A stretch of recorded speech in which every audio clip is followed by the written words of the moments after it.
नमस्कार। आज बुधवार 11 सप्टेंबर 2024। पाहुयात सध्या महाराष्ट्रात सोयाबीनला काय दर मिळतोय आपल्या व्हिडिओच्या माध्यमातून। तर शेतकरी मित्रांनो, पहिली बाजार समिती आहे छत्रपती संभाजीनगर। आवक आलेली आहे 10 क्विंटलची। कमीत कमी दर मिळतोय 4100 रुपये, सर्वसाधारण दर मिळतोय 4185 रुपये, तर जास्तीत जास्त दर 4270 रुपये। पुढील बाजार समिती आहे माजलगाव। आवक आलेली आहे 140 क्विंटलची। कमीत कमी दर आहे 3700 रुपये, सर्वसाधारण दर मिळतोय 4391 रुपये, तर जास्तीत जास्त दर आहे 4406 रुपये। पुढील बाजार समिती आहे पाचोरा। आवक आहे 60 क्विंटलची।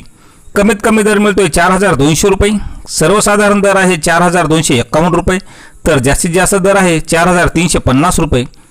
पुढील बाजार समिती आहे कारंजा। आवक आलेली आहे 1500 क्विंटलची। कमीत कमी दर मिळतोय 4100 रुपये, सर्वसाधारण दर आहे 4350 रुपये, तर जास्तीत जास्त दर मिळतोय 4495 रुपये। पुढील बाजार समिती तुळजापूर। आवक आलेली आहे 45 क्विंटलची। कमीत कमी दर मिळाला 4300 रुपये, सर्वसाधारण दर मिळाला 4300 रुपये, तर जास्तीचा दर सुद्धा 4300 रुपये। पुढील बाजार समिती आहे मालेगाव। आवक आहे 140 क्विंटलची। कमीत कमी दर मिळाला 4200 रुपये, सर्वसाधारण दर मिळाला 4400 रुपये, तर जास्तीत जास्त दर मिळाला 4550 रुपये। आणि शेवटची बाजार समिती आहे राहता। आवक आहे 32 क्विंटलची।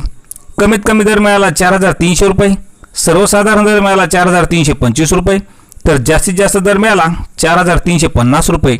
तर शेतकरी मित्रांनो, असे प्रत्येक शेतमाल बाजारभाव पाहण्यासाठी आपल्या चॅनलला सबस्क्राईब करा। धन्यवाद।